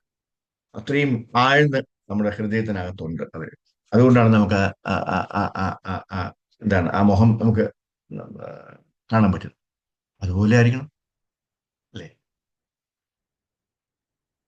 ഓക്കെ. അതുപോലെ ഈ രീതിയിൽ നമുക്ക് കൃഷ്ണനോടുള്ള നമ്മുടെ നിദ്രാപ്രിയമായ സ്നേഹം വളർത്തിയെടുത്താൽ നമുക്ക് എല്ലാ നിമിഷവും ഭഗവാനെ കാണാം. അതുകൊണ്ടാണ് അവിടെ ഇതിൽ പറയുന്നത് എന്താണ്? ബ്രഹ്മസംഹിതയിൽ പറയുന്നത് എന്താണ്? പ്രേമാഞ്ജന ചുരിത ഭക്തി വിലോകനേന ശബ്ദ സദൈവ ഹൃദയേഷു വിലോകയന്തി. അപ്പോൾ ഭഗവാൻ പറയുന്നു, രസോഹം അപ്സു കൗന്ദേയ പ്രഭാസ്മി ശശി സൂര്യയോ. അപ്പോൾ ആരാണ് സൂര്യപ്രകാശം കാണാത്തത്? ആരാണ് ചന്ദ്രപ്രകാശം കാണാത്തത്? മനസ്സിലാക്കാൻ ഈ സൂര്യപ്രകാശം എന്താണെന്ന് നമ്മൾ മനസ്സിലാക്കണം. സൂര്യപ്രകാശം കൃഷ്ണന്റെ ശാരീരിക പ്രഭയുടെ പ്രതിഫലനമാണ്. ഈ ചന്ദ്രപ്രകാശം എന്താണെന്ന് പോലെ ഇത് സൂര്യപ്രകാശത്തിന്റെ പ്രതിഫലനമാണ്. അതുപോലെ സൂര്യൻ ബ്രഹ്മജ്യോതിന്റെയും പ്രതിഫലനമാണ്. ബ്രഹ്മജ്യോതി എന്താണ്? ബ്രഹ്മജ്യോതി ഭഗവാന്റെ കൃഷ്ണന്റെ ശാരീരിക പ്രഭയാണ് അല്ലെ? അതാണ് ബ്രഹ്മജ്യോതി എന്ന് പറയുന്നത്. പിന്നെ എന്തിനാണ് കൃഷ്ണനെ കണ്ടിട്ടില്ല നമ്മൾ പറയുന്നത്? അപ്പൊ നമ്മൾ എല്ലാ ദിവസവും സദാ കൃഷ്ണനെ കണ്ടുകൊണ്ടിരിക്കുകയാണ് അല്ലെ? അപ്പൊ നമുക്ക് ആർക്കും തന്നെ ഞാൻ കണ്ടിട്ടേ ഇല്ല എന്ന് പറയാൻ പാടില്ല അല്ലെ? കാര്യം എന്താണ്? നമ്മൾ എപ്പോഴും കണ്ടുകൊണ്ടിരിക്കുക, നമുക്ക് മനസ്സിലാവുന്നില്ല. ആ പ്രേമാഞ്ജന ചുരിതം മറ്റ് പ്രേമം അല്ലെ, പ്രേമം ആ അഞ്ജനം കൊണ്ട് എഴുതിയ കണ്ണുകൊണ്ട് നോക്കിക്കഴിഞ്ഞാൽ മാത്രമേ നമുക്ക് ഭഗവാനെ കാണാൻ പറ്റുള്ളൂ. ആ കൺമഷി ഉപയോഗിക്കണം അല്ലെ. ആ കൺമഷി ഉപയോഗിച്ച് എഴുതി കഴിഞ്ഞാല് നമുക്ക് എന്താണ് ആ ഒരു ഇത് കിട്ടുന്നത്. അതിനുള്ള പ്രാക്ടീസ് നമ്മൾ ചെയ്യും. മറ്റു പല സന്ദർഭങ്ങളിൽ ഭഗവാൻ കൃഷ്ണൻ അവയിൽ ചിലത് നൽകും. നമ്മൾ പഠിക്കുകയാണെങ്കിൽ, നമ്മൾ അവയെ ധ്യാനിക്കുകയാണെങ്കിൽ, നമ്മൾ ക്രമേണ കൃഷ്ണനെ കാണും. അല്ലെ, ഭഗവാൻ അത് വെളിപ്പെടുത്തും. ഭഗവാൻ ഉടനടി സന്നിഹിതനായിരിക്കും. ഇതെല്ലാം വെളിപ്പെടുത്തല നമ്മുടെ കണ്ണുകൾക്ക് നമ്മൾ കാണാൻ കഴിയും എന്നല്ല. എന്നാൽ നമ്മൾ നിർദ്ദേശം പാലിക്കുകയാണെങ്കിൽ നമ്മൾ ഭഗവാനെ, കൃഷ്ണനെ ദിവസവും എപ്പോഴും 24 മണിക്കൂർ കാണാൻ സാധിക്കും. അപ്പൊ ഇനി ആരെങ്കിലും നിങ്ങളോട് ഭഗവാനെ കണ്ടിട്ടുണ്ടോ എന്ന് ചോദിച്ചു കഴിഞ്ഞാൽ ഞാൻ കണ്ടിട്ടുണ്ടെന്ന് പറഞ്ഞു അല്ലേ, അവരന്തം വിട്ടു, അവർ ബോധക്കെട്ട് വീഴും. അല്ലേ, അല്ല എങ്ങനെയാണെന്ന് ചോദിച്ചു കഴിഞ്ഞാൽ ഇങ്ങനെയൊക്കെ പറഞ്ഞു, നമ്മൾ സദാ കണ്ടുകൊണ്ടിരിക്കുകയാണ്. അല്ലേ. അപ്പൊ നമ്മള് ഒരാള് എന്താണ് ഉയർന്ന ഭക്തന ആയിരിക്കുമ്പോൾ മഹാഭാഗവതം അല്ലെ, അവനെ മഹാഭാഗവതം എന്ന് വിളിക്കും. ഏഹ് അല്ല, അവര് കൃഷ്ണനെ അല്ലാതെ മറ്റൊന്നും കാണുന്നില്ല. എല്ലായിടത്തും അല്ലെ അവര് കൃഷ്ണനെ കാണുന്നു. താവര ജംഗമതേ ദേഖേ നാ ദേഖേ താരമൂർത്തി എന്നാണ് ചൈതന്യ ചരിതാമൃതത്തിൽ പറയുന്നത്. കടൽ തീരത്ത് അല്ലെ അവരൊരു വലിയ സമുദ്രം കാണുന്നു, ഒരു വലിയ കടൽ. പക്ഷെ അവര് കടലിനെ കാണുന്നില്ല. പക്ഷെ അവര് ആരെ കാണുന്നത്? ഭഗവാനെയാണ് കാണുന്നത്. കടല് ഭഗവാനാണ് അല്ലെ. അവര് കൃഷ്ണന്റെ ഊർജത്തെ കാണും. കൃഷ്ണന്റെ ഊർജം എങ്ങനെ പ്രവർത്തിക്കുന്നു, അത് ഇത്രയും വിശാലമായ സമുദ്രവും കടലും ഉത്പാദിപ്പിക്കുന്നു. അവരങ്ങനെയാണ് അവരങ്ങനെയാണ് ചിന്തിക്കുന്നത്. നല്ല ആചാര്യന്മാർ, ഉയർന്ന ആചാര്യന്മാർ, അതാണ് ധ്യാനം. മഹാഭാഗവതന്മാർ അല്ലെ, അവരെപ്പോഴും സദാ ഹരിയായിട്ടിരിക്കുന്നു, എപ്പോഴും ഭഗവാനെ കുറിച്ച് ഓർത്തുകൊണ്ടിരിക്കുന്നു അല്ലെ. അവര് എവിടെ പോയാലും അവർ കൃഷ്ണനെ കുറിച്ചാണ് ചിന്തിക്കുന്നത്. സ്ഥാവര ജംഗമ ദേഖേ ന ദേഖേ താരമൂർത്തി അല്ലെ, അതാണ് ചൈതന്യ ചരിതാമൃതത്തിൽ എഴുതിയിരിക്കുന്നത്. ഒന്നിന്റെയും ഭൗതിക രൂപം കാണുന്നില്ല. സർവത്ര ഹയ നിജ ഇഷ്ടദേവ സ്ഫൂർത്തി. എല്ലായിടത്തും അവര് ഭഗവാനെ കാണുന്നു, കൃഷ്ണനെ കാണുന്നു. ഇതിനെ കൃഷ്ണാബോധം എന്ന് വിളിക്കുന്നു. ഇതിനെയാണ് കൃഷ്ണാബോധം എന്ന് പറയുന്നത് അല്ലെ, കൃഷ്ണ കോൺഷ്യസ്നസ് എന്ന് പറയും. അപ്പോൾ ഒരാൾ വികസിക്കണം. ഒരാൾക്ക് എങ്ങനെ വികസിക്കാൻ കഴിയും? ഇതാണ് പ്രക്രിയ. ശ്രവണാദി ശുദ്ധ സിദ്ധേ. നിങ്ങൾ കേട്ടാൽ, നമ്മൾ കേട്ടുകൊണ്ടേയിരിക്കുമ്പോൾ ഈ ശ്രവണ പ്രക്രിയ വളരെ മനോഹരമാണ്. ശ്രീവതാം സ്വകഥാം കൃഷ്ണ പുണ്യശ്രവണ കീർത്തന ഹൃദയ അന്ത സ്തോഹി അഭദ്രാണി വിധുനോദി സുഹൃത്സ്വരം. കൃഷ്ണനെ കുറിച്ച് നമ്മൾ കേട്ടാൽ മതി. ഈ ഭഗവത്ഗീതയിൽ നിന്ന് നമ്മൾ കൃഷ്ണനെ കുറിച്ച് സംസാരിക്കുന്നത് പോലെ. അതുകൊണ്ട് കൃഷ്ണന്റെ നിർദ്ദേശപ്രകാരം നമ്മൾ കൃഷ്ണനെ മനസ്സിലാക്കാൻ ശ്രമിച്ചാൽ ഭഗവാൻ കൃഷ്ണനും നമ്മളുമായി സഹകരിക്കും. ഭഗവാൻ നമ്മളെ അടുത്തേക്ക് വരും. പറയുന്നത് കേട്ടിട്ടില്ലേ, നമ്മൾ ഒരു സ്റ്റെപ്പ് ഭഗവാന്റെ അടുത്തേക്ക് എടുത്താൽ ഭഗവാൻ ഒരു 10 സ്റ്റെപ്പ് എടുത്ത് നമ്മളെ അടുത്തേക്ക് വരുന്നു. അപ്പോ ഒരു അധ്യാപകനെ പോലെ ഒരു വിദ്യാർത്ഥി വളരെ ബുദ്ധിമാനാണെന്ന് കാണുമ്പോൾ അവൻ എന്ത് ചെയ്യുന്നു? അവന് അധ്യാപകൻ പറയുന്ന നിർദ്ദേശങ്ങളെല്ലാം പാലിക്കുന്നു. അധ്യാപകന് കൂടുതൽ താല്പര്യം വരും അല്ലെ, ആ വിദ്യാർത്ഥി കൂടുതൽ താല്പര്യം കാണിക്കുന്നു. ഇത് സ്വാഭാവികമാണ് അല്ലെ. നമുക്കിപ്പോ ഒരു അധ്യാപകർക്കൊക്കെ അറിയാം, നല്ല പഠിക്കുന്ന കുട്ടികൾക്ക് അല്ലെ, കുട്ടികളോട് ഒരു പ്രത്യേക താല്പര്യം ഉണ്ടാവും. അവരിനി എത്രയൊക്കെ കുസൃതി കാണിച്ചാലും നമ്മൾ അതിന് ക്ഷമിക്കും, കുഴപ്പമില്ല, സാരമില്ല അല്ലെ. പക്ഷെ എന്താണ്, അവൻ ക്ലാസ് ഫസ്റ്റ് ആണ്, എല്ലാ കാര്യവും പഠിക്കും, എല്ലാ കാര്യവും ചോദിച്ച് മനസ്സിലാക്കും അല്ലെ. അത് കേൾക്കുമ്പോൾ നമുക്കൊരു സന്തോഷമാണ്. എന്റെ പ്രിയപ്പെട്ട കുട്ടി, എന്റെ പ്രിയപ്പെട്ട കുട്ടി, നീ ഇങ്ങനെ എഴുതും എന്ന് പറഞ്ഞാൽ ശ്രമിച്ചാൽ അധ്യാപകൻ കൂടുതൽ താല്പര്യം തോന്നും. അതുപോലെ നമ്മൾ കൃഷ്ണനെ അദ്ദേഹം നൽകിയ നിർദ്ദേശപ്രകാരം മനസ്സിലാക്കാൻ ശ്രമിക്കുമ്പോൾ ഭഗവാൻ കൃഷ്ണൻ നമ്മളുടെ ഉള്ളിലുണ്ട് അല്ലെ. ഭഗവാൻ നമ്മളെ കൂടുതൽ കൂടുതൽ സഹായിക്കും. സരതയുക്താനാം ഭജതാം പ്രീതിപൂർവകം ദദാമി ബുദ്ധി യോഗം തൻ അല്ലെ, യോഗക്ഷേമം മഹാമ്യം പറഞ്ഞിട്ടുണ്ടല്ലേ, 10ാമത്തെ അധ്യായത്തിൽ പറയുന്നുണ്ട്. അവന് മനസ്സിലാക്കാൻ പ്രത്യേക ബുദ്ധി ഭഗവാൻ കൊടുക്കുമെന്നാണ് പറയുന്നത് അല്ലെ. നമ്മള് ഈ കൃഷ്ണാപൂരത്തിൽ വരുന്നതിന് മുമ്പ് ചിലപ്പോ അബദ്ധവശാൽ ഈ ഭഗവത്ഗീതയൊക്കെ വായിച്ചിട്ടുണ്ടാവും. വല്ലതും മനസ്സിലായിട്ടുണ്ടോ? ഒന്നും മനസ്സിലാവില്ല. പക്ഷെ ഇപ്പൊ ഒന്ന് വായിച്ചു നോക്കൂ. വായിച്ചു നോക്കിയാൽ അപ്പൊ നമുക്ക് കൃഷ്ണൻ ആരാണ്, ഭഗവാൻ ആരാണ്, നമുക്ക് ഭഗവാനോട് പ്രേമമുണ്ട് അല്ലെ, നമ്മൾ ഭഗവാന്റെ നാമം പറയുന്ന ആളാണ്. അപ്പോൾ അങ്ങനെയൊക്കെ പറയുന്ന ആൾക്ക് ഇപ്പൊ വായിച്ചു കഴിഞ്ഞാൽ കുറെ കൂടെ ഒക്കെ മനസ്സിലാക്കാൻ പറ്റും അല്ലേ. ഇനി നമ്മൾ അത് കഴിഞ്ഞ് ദീക്ഷയൊക്കെ എടുത്ത് നമ്മൾ ഗുരുവിനെ സ്വീകരിച്ചു കഴിഞ്ഞാൽ കുറെ കൂടെ മനസ്സിലാക്കാൻ പറ്റും. ഇത്രയൊക്കെ ഉണ്ടായിരുന്നു ഇതിനകത്ത് എന്ന് നമുക്ക് തോന്നും അല്ലെ. അതുകൊണ്ട് നമ്മുടെ കടമ ഭഗവാൻ കൃഷ്ണന്റെ നിർദ്ദേശം നൽകപ്പെടുന്നത് പോലെ പിന്തുടരുക എന്നതാണ്. അതെ, അതുപോലെ നമ്മൾ സ്വീകരിക്കാം. അതിനാൽ ഭഗവാൻ പറയുന്നു, പ്രണവ സർവവേദേഷു ഓംകാര പ്രണവ ഓം തദ് വിഷ്ണു പരമം പദം സദാ പശ്യന്തി സൂര്യയ അല്ലെ. വേദമന്ത്രങ്ങൾ ഓം ഭഗവതേ വാസുദേവായ നമഃ. ഈ ഓംകാര, ഈ പ്രണവ കൃഷ്ണനാണ്. വേദ ശ്ലോകങ്ങൾ ജപിക്കുന്ന ഏതൊരാളും ഈ അതീന്ദ്രിയ ശബ്ദമായ ഓം എന്ന ശബ്ദത്തെ പ്രകമ്പനം ചെയ്യുമ്പോൾ ഇതാണ് കൃഷ്ണൻ. ഓമിനകത്ത് ആരുണ്ട്? ഭഗവാൻ കൃഷ്ണനുണ്ട്. അപ്പൊ നമുക്ക് നമ്മളിതെല്ലാം അറിഞ്ഞിരിക്കണം, അല്ലേ? നമുക്ക് ഭഗവാനെ കാണണമെങ്കിൽ നമ്മുടെ ആ പ്രത്യേക ചക്ഷുഷ് ഉണ്ടാവും, അല്ലേ? നമ്മളെ കണ്ണുകളൊക്കെ ശുദ്ധീകരിക്കണം, നമ്മുടെ ചെവികളെ ശുദ്ധീകരിക്കണം, നമ്മുടെ കൈകൾ ശുദ്ധീകരിക്കണം, അല്ലേ? നമ്മുടെ കാലുകൾ ശുദ്ധീകരിക്കണം. ഇങ്ങനെ ഓരോ ഇന്ദ്രിയങ്ങളും ഓരോ ഘട്ടത്തിലും ഓരോ നിമിഷത്തിലും ശുദ്ധീകരിക്കപ്പെടുമ്പോൾ നമ്മൾ കൃഷ്ണനെ കാണാൻ പറ്റും, നമുക്ക് ഭഗവാനെ കാണാൻ പറ്റും. കൃഷ്ണനല്ലാതെ മറ്റൊന്നുമില്ല. ശുദ്ധീകരണ പ്രക്രിയ കണ്ണുകളെ ശുദ്ധീകരിക്കാൻ വേണ്ടി മാത്രം, അല്ലേ? അപ്പൊ അതാണ് നമ്മൾ ചെയ്യേണ്ടത്. അപ്പോൾ നമ്മൾ എന്ത് ചെയ്യണം? നമ്മൾ ഭഗവാനെ കാണാൻ പോകുമ്പോൾ വളരെ നല്ല ഡ്രസ്സൊക്കെ ഇട്ടിട്ടല്ലേ നമ്മൾ അമ്പലത്തിൽ പോകും. അപ്പോ ഇവിടെ പറയുന്നത് വെച്ച് കഴിഞ്ഞാല് നമ്മൾ നമ്മളെ കണ്ണുകളെ ഭഗവാനെ കാണാനായിട്ട് ഒരുക്കണമെന്നാണ് പറയുന്നത്. ഒരു പരിശീലനം കൊടുക്കും. കൃഷ്ണനെ കുറിച്ച് കേൾക്കാൻ നമ്മുടെ കാതുകൾ വെക്കുക. ഈ രീതിയിൽ നമുക്ക് കൃഷ്ണനെ കാണാൻ കഴിയും. ഇതാണ് പ്രക്രിയ, അല്ലെ? അല്ലാതെ വേറെ ആവശ്യമില്ലാത്ത കാര്യങ്ങളൊക്കെ കേൾക്കാൻ വേണ്ടിയല്ല കാത് ഉപയോഗിക്കട്ടോ. അപ്പൊ നമ്മൾ കാത് ഉപയോഗിക്കേണ്ടതാണ് ഭഗവാനെ കുറിച്ച് കേൾക്കാൻ വേണ്ടിയാണ് ശ്രവണം. നമ്മുടെ നാവ് ഉപയോഗിക്കുന്നത് പോലെ നമ്മുടെ ഇന്ദ്രിയങ്ങളാലും ഉണ്ടാകും. അതിനാൽ കൃഷ്ണൻ രസോഹം സുഖൗന്ദര്യ എന്ന് പറയും. എല്ലാവരും വെള്ളം കുടിക്കുന്നു, വെള്ളത്തിന്റെ രുചി ആസ്വദിക്കുന്നു. അതിനാൽ ഭഗവത്ഗീതയുടെ നിർദ്ദേശപ്രകാരം ഒരാള്, അല്ലെ, ഭഗവാന്റെ രുചി, വെള്ളത്തിന്റെ രുചി ആസ്വദിക്കുമ്പോൾ അയാൾക്ക് കൃഷ്ണനെ കാണാൻ കഴിയും. അപ്പൊ നമ്മള് നാവ് കൊണ്ട് വേറെ എന്ത് ചെയ്യും? പ്രസാദം കഴിക്കും, അല്ലെ? ഭഗവാനെ അർപ്പിച്ച ഭക്ഷണം കഴിക്കും, പ്രസാദമായിട്ട് കഴിക്കും. കൃഷ്ണൻ അർപ്പിച്ച ഭക്ഷണം നമ്മള് രുചിച്ചാലുടൻ നമ്മൾ ഉടൻ തന്നെ ഭഗവാനെ ഓർമ്മിക്കും, അല്ലെ? ഭഗവാൻ കഴിച്ചതാണ്. It's equal to Krishna. കൃഷ്ണൻ ഈ ഭക്ഷണം എത്ര മനോഹരമായി കഴിച്ചിട്ടുണ്ടാവും. അതിനാൽ നാവ് കൊണ്ട് നമ്മൾക്ക് തുടങ്ങാം. കൃഷ്ണപ്രസാദം കഴിക്കുന്നതിലൂടെ വേറെ സാഹിത്യങ്ങൾ വായിക്കാതെ, ഭഗവത്ഗീത പോലും വായിക്കാതെ കൃഷ്ണൻ ഈ ഭക്ഷണം എത്ര മനോഹരമായി ആസ്വദിച്ചു എന്ന് നിങ്ങൾ കൃഷ്ണനെ കുറിച്ച് ചിന്തിച്ചാൽ, അല്ലെ, നമ്മള് കൃഷ്ണാബോധമുള്ളവരായി. We are all Krishna conscious. അപ്പൊ അതിനുവേണ്ടി എന്താണ്? നമ്മളെല്ലാവരും തന്നെ കൃഷ്ണാബോധമുള്ളവരാവണം, അല്ലെ? വളരെ ബുദ്ധിമുട്ടുള്ള കാര്യമല്ല. നമ്മള് ദിശ പിന്തുടരണം. ആരെങ്കിലുമൊക്കെ ആചാര്യന്മാർ പറയുന്നത് പിന്തുടർന്ന് പോയാൽ മതി, ബാക്കിയെല്ലാം ഭഗവാൻ നോക്കിക്കോളും. അത്രയേ ഉള്ളൂ. എന്നാൽ നമ്മള് നമ്മുടെ സ്വന്തം അർത്ഥം ഭഗവത്ഗീതയെ കുറിച്ചുള്ള വ്യാഖ്യാനം എന്നിവ നിർമ്മിക്കുകയാണെങ്കിൽ നമ്മൾ വ്യതിചലിച്ചിരിക്കുന്നു. അപ്പൊ ആചാര്യന്മാർ പറഞ്ഞു കേൾക്കാതെ നമ്മൾ സ്വന്തമായിട്ട് വായിച്ച് മനസ്സിലാക്കാൻ തുടങ്ങിക്കഴിഞ്ഞാൽ നമ്മൾ വഴിതെറ്റി പോകുന്നുള്ളത് സംശയമില്ലാത്ത കാര്യമാണ്, അല്ലെ? അപ്പം ശ്രമ ഏവഹി കേവലമായി. അപ്പോൾ അത്തരം ഒരു ഭഗവത്ഗീത വായിക്കുന്നത് സമയവും ഊർജവും പാഴാക്കലാണ്. അതിനാൽ കൃഷ്ണാബോധമില്ലാത്തവർ, കൃഷ്ണാബോധമുള്ള വ്യക്തിത്വം കേൾക്കാത്തവർ സ്വയം പാഴാക്കുക. അപ്പോ കൃഷ്ണന്റെ ഭഗവാന്റെ ഭക്തരല്ലാത്ത ആൾക്കാരിൽ നിന്ന് നമ്മൾ ഭഗവത്ഗീത കേൾക്കാൻ പാടില്ല.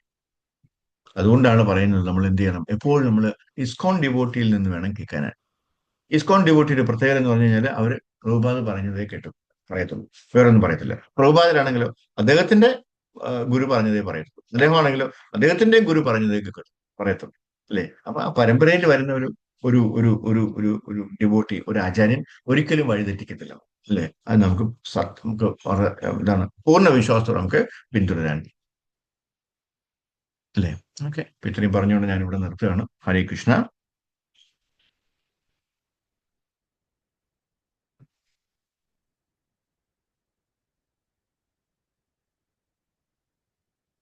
ഹരേ കൃഷ്ണ. ഹരേ കൃഷ്ണ. സംശയങ്ങളുണ്ടെങ്കിൽ ഹരേ കൃഷ്ണ കൃഷ്ണ കൃഷ്ണ ഹരേ ഹരേ രാമ ഹരേ രാമ രാമ ഹരേ കൃഷ്ണ. പ്രഭു, ഒരു സംശയം ചോദിക്കട്ടെ പ്രഭു? ഹരേ കൃഷ്ണ. പ്രഭു, ബ്രഹ്മൻ, പരബ്രഹ്മം, ഈ ബ്രഹ്മനും പരബ്രഹ്മം, അതായത് വ്യക്തിഗതം അവ്യക്തിഗതം, ഇതിന്റെ വ്യത്യാസം ഒന്ന് പറഞ്ഞു തരുമോ പ്രഭു? പരബ്രഹ്മം എന്ന് പറയുന്നത് ഭഗവാൻ ശ്രീകൃഷ്ണൻ. അതാണ് അർജുനൻ പറഞ്ഞത്, അല്ലെ? പരം ബ്രഹ്മം പരംധാമം പവിത്രം പരമം പുമാൻ. ഭഗവാനാണ് പരബ്രഹ്മം. അവസാനം ഇതെല്ലാം ഈ ഭഗവത്ഗീത മുഴുവൻ കേട്ടിട്ട് അർജുനൻ സാഷ്ടാംഗം നമസ്കരിച്ചിട്ട് പറഞ്ഞാൽ, അയ്യോ അങ്ങാണല്ലേ, അങ്ങാണല്ലോ പരബ്രഹ്മം എന്ന് നമുക്ക് കാണിച്ചു തരാം. പരബ്രഹ്മം എന്ന് പറഞ്ഞാല് ഭഗവാനാണ്. നമ്മുടെ എല്ലാവരുടെ ഉള്ളിൽ ബ്രഹ്മമുണ്ട്, അത് ഒരു അംശം മാത്രമാണ്, അത് ഭഗവാന്റെ ഒരു അംശം, അല്ലെ? അപ്പൊ പരബ്രഹ്മം, പരമമായിട്ടുള്ള ബ്രഹ്മം എന്ന് പറയുന്നത് ഭഗവാൻ ശ്രീകൃഷ്ണനാണ് എന്ന് അവിടെ ഊന്നി പറയാം, ക്ലിയർ ആയിട്ട് പറയാം. അത്രയേ ഉള്ളൂ. ഹരേ കൃഷ്ണ. അതായത് വ്യക്തിഗതം അവ്യക്തിഗതം തമ്മിലുള്ള വ്യത്യാസം പോലെ, അല്ലേ പ്രഭു? വ്യക്തിഗതമാണ്, അല്ലെ? ബ്രഹ്മം എന്ന് പറയുന്നത് നമുക്ക് എന്താണ്, സൂര്യപ്രകാശം, അല്ലെ? അത് അവര് ഈ അതിലൊരു കാര്യം എന്ന് പറഞ്ഞു കഴിഞ്ഞാല് എല്ലാ ആൾക്കാരും ഭഗവാന് രൂപമുണ്ടെന്ന് വിശ്വസിക്കുന്നില്ല. ഈ ഈ ശങ്കരാചാര്യർ ചെയ്ത ഒരു പണിയാണത്, അല്ലെ? ഇവിടെ വന്നിട്ട് അദ്ദേഹമാണ് അതൊക്കെ എല്ലാവർക്കും അടിച്ചേൽപ്പിച്ചത്. അതാണ് ഇപ്പോഴും കേരളത്തിലുള്ള ആൾക്കാര് പിന്തുടർന്നു വരുന്നത്. അപ്പൊ അങ്ങനെയുള്ളവർക്ക് അവരെല്ലാവരും ഈ ബ്രഹ്മജ്യോതിയിലാണ് പോകുന്നത്. അങ്ങനെയുള്ള ഉപാസകരെല്ലാരും, അങ്ങനെയുള്ള ഭക്തന്മാരെല്ലാരും എവിടെ പോകും? ബ്രഹ്മജ്യോതിയിലാണ് പോകുന്നത്. അതായത് പ്രകാശം മാത്രമാണ്, ഭഗവാന്റെ പ്രകാശം മാത്രമാണ്, ഭഗവാനല്ല, അല്ലെ? ഭഗവാനിൽ നിന്ന് വന്ന പ്രകാശമാണ്. അപ്പൊ അത് ഭഗവാനാണെന്ന് പറഞ്ഞ് നമ്മൾ പോയി കഴിഞ്ഞാൽ നമുക്ക് എന്ത് പറ്റും? നമ്മൾ ആ ബ്രഹ്മജ്യോതിയിൽ അവിടെ പോയി വെറുതെ ഇരിക്കേണ്ടി വരിക, കുത്തിയിരിക്കേണ്ടി വരും. ഇവിടെ ഒന്നും ചെയ്യാനില്ല, അല്ലെ? വളരെ ബോറിംഗ് ആണ്. നമുക്ക് അങ്ങനെ വെറുതെ ഇരിക്കാൻ പറ്റുമോ? നമുക്ക് ഭഗവാനെ സേവിച്ചുകൊണ്ടിരിക്കണം, ഇല്ലേ? അല്ലെങ്കിൽ നമുക്ക് ബോറടിക്കും. ഈ പരബ്രഹ്മത്തിലേക്ക് പോയി കഴിഞ്ഞാൽ 99% ആൾക്കാർ അവിടെയാണ് പോകുന്നത്. കാര്യം ഭഗവാന് വ്യക്തിരൂപമില്ല, വ്യക്തിത്വമില്ല എന്ന് വിശ്വസിക്കുന്ന ആൾക്കാരാണ്. അങ്ങനെയുള്ള ആചാര്യന്മാരാണ് ഇവിടെ കൂടുതലും. ഉം, അല്ലേ? അവര് പറയുന്നത് ഭഗവാന് ഒരു വ്യക്തിത്വമില്ലെന്ന്, ഭഗവാന് രൂപമില്ലെന്ന്, അരൂപിയാണ്, അല്ലെ? അപ്പൊ കൂടുതൽ ആൾക്കാരും ഈ ഭാഗവത സപ്താഹം ചെയ്യുന്നവർ പോലും അത് അങ്ങനെയാണ് പറയുന്നത്, അങ്ങനെയാണ് അവർ വിശ്വസിച്ച് വെച്ചിരിക്കുന്നത്, അല്ലെ? അവരുടെയൊക്കെ ഭാഗവതം കേട്ടാൽ നമ്മുടെ വഴി എന്തുമായിരിക്കും, നമ്മുടെ ഗതി എന്തുമായിരിക്കും. അതുകൊണ്ടാണ് പറയുന്നത് ഇസ്കോൺ ഡിവോട്ടിൽ നിന്നല്ലാതെ നമ്മൾ കേൾക്കാൻ പാടില്ല, അല്ലെ? കാര്യം 99% വെളിയിൽ എവിടെ പോയി കഴിഞ്ഞാലും അവരതാണ് പറയുന്നത്, രൂപമില്ല, അവ്യക്ത രൂപം, വ്യക്തഗതിവാദി. അപ്പോ അങ്ങനെയുള്ളവരൊക്കെ ബ്രഹ്മജ്യോതിയിലാണ് പോകുന്നത്. ഇസ്കോണിലുള്ള കൃഷ്ണാപൂരത്തിലുള്ളവർ മാത്രമാണ് ഇവിടെ വൈകുണ്ഠത്തും ഗോലോക വൃന്ദാവനത്തിലും പോകുന്നത്. കാര്യം എന്താണ്? അവർക്ക് ക്ലിയർ ആയിട്ട് അറിയാം, അല്ലെ, ആരാണ് പരബ്രഹ്മം, ഭഗവാന്റെ രൂപം ഉണ്ടോ ഇല്ലയോ, അല്ലെ? തീർച്ചയായിട്ടും നമുക്കൊക്കെ അറിയാം. അപ്പോ നമ്മൾ അതൊന്നും എന്താണ് ഫോളോ ചെയ്യാതെ നമ്മൾ എന്ത് ചെയ്യണം? ഭഗവാന്റെ രൂപമുണ്ട്, നമ്മളെ പോലെ ഇരിക്കുന്നതാണ്, അല്ലെ? അതുകൊണ്ടാണ് നമുക്ക് കൈയും കാലും ഒക്കെ ഉള്ളത്, അല്ലെ? അതിനൊരു കഥയൊക്കെ നേരത്തെ പറഞ്ഞിട്ടുണ്ട്, അത് ഇനി ഞാൻ ഇപ്പൊ പറയുന്നില്ല. Hare Krishna. Thank you bro. Hare Krishna. ഗുരുവമ്മയ്ക്ക് പൂന്താനത്തിന് ഗുരു ഉണ്ടായിരുന്നോ എന്നൊരു ക്വസ്റ്റ്യൻ വന്നായിരുന്നു. എന്ത് പറയാം യെസ്, ഉത്തരം? പറയാം. കുരൂരമ്മയ്ക്ക് നമ്മൾ കണ്ട ജന്മത്തില് ആ കുരൂരമ്മയ്ക്കും പൂന്താനത്തിനൊന്നും നമ്മൾ ഗുരുക്കന്മാരെ കണ്ടിട്ടില്ല, അവരൊരു ഗുരു സ്വീകരിച്ചതായിട്ട് നമ്മൾ കണ്ടിട്ടില്ല. പക്ഷെ അവരുടെയൊക്കെ പൂർവ്വജന്മങ്ങളില് അവർക്ക് അവർക്ക് ഗുരുക്കന്മാരുണ്ടായിരുന്നു. അതുകൊണ്ടാണ് അവർക്ക് തിരിച്ചു പോകാൻ പറ്റുന്നത്. കാരണം ഇപ്പൊ തന്നെ നമുക്ക് ഈ ജന്മത്തില് നമുക്ക് ഗുരുവുണ്ട്. നമ്മുടെ കൈയിരിപ്പ് കാരണം നമുക്ക് തിരിച്ച് ഗോലോക വൃന്ദാവനത്തിലേക്ക് പോകാൻ പറ്റിയില്ല. അപ്പൊ നമ്മൾ എന്ത് ചെയ്യും? വീണ്ടും നമ്മൾ ഇവിടെ തന്നെ ജനിക്കും, അല്ലേ? ആ അടുത്ത ജന്മം ജനിക്കുമ്പോൾ നമുക്ക് ഈ ഗുരുവിനെ കാണാൻ പറ്റുമോ? മറ്റുള്ളവരൊക്കെ കാണാൻ പറ്റുമോ? പറ്റത്തില്ല. പക്ഷെ ഗുരു ഇവിടെ തന്നെ ഉണ്ട്, അല്ലേ? ആ ഗുരുവിന് തീർച്ചയായിട്ടും അവരെ തിരിച്ചു കൊണ്ടുപോകേണ്ട കടമയുണ്ട്. അതുകൊണ്ട് നമുക്ക് അദൃശ്യനായിരിക്കും, പക്ഷെ അദ്ദേഹം അവിടെയുണ്ട്, കഴിഞ്ഞ ജന്മത്തിൽ ഉണ്ടായിരുന്നു, അല്ലേ? പക്ഷെ നമ്മളെ കയ്യിലിരിപ്പാണ് വീണ്ടും വരുന്നത്. അപ്പോൾ തീർച്ചയായിട്ടും രണ്ടാമത് വന്നു കഴിഞ്ഞാലും ഗുരുവും വീണ്ടും വരണമെന്നാണ് പറയാം. കാര്യം നമ്മൾ ചെയ്യുന്ന പാപങ്ങൾ കാരണം ഗുരുവിന് തിരിച്ചു പോകാൻ പറ്റില്ല.